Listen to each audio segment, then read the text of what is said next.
നമുക്ക് ഉണ്ടാക്കിയാലോ. അതിനായിട്ട് കഴുകി വെച്ചിരിക്കുന്ന ബോട്ടി 2 കിലോയാണ് എടുത്തിരിക്കുന്നത്. അതിലേക്ക് മല്ലിപ്പൊടിയും മുളക് പൊടി കാശ്മീരി മുളക് പൊടിയാണ് കേട്ടോ എടുത്തിരിക്കുന്നത്. മീറ്റ് മസാലയും ഗരം മസാലയും കുരുമുളക് പൊടി മഞ്ഞൾപ്പൊടി കറിവേപ്പിലയും ആവശ്യത്തിന് ഉപ്പും കൂടി ചേർത്ത് കൊടുക്കുന്നുണ്ട്. പിന്നെ അതിലേക്ക് 2 സവോളയാണ് കേട്ടോ ചേർത്ത് കൊടുക്കുന്നത്.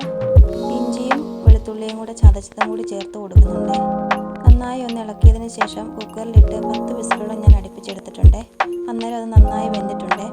പിന്നെ പാൻ അടുപ്പത്ത് വെച്ച് എണ്ണ ഒഴിച്ച് അതിലേക്ക് കടുക് ഇട്ട് കൊടുക്കണം.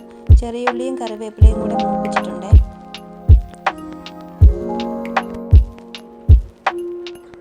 അതിലേക്ക് ബോട്ടിയിൽ നന്നായി വെള്ളം ഉണ്ടാകും. ആ ബോട്ടിയിൽ വെള്ളം പറ്റുന്നിടം വരെ അത് അതിനകത്തിട്ട് നന്നായി പറ്റിച്ചെടുക്കണം കേട്ടോ.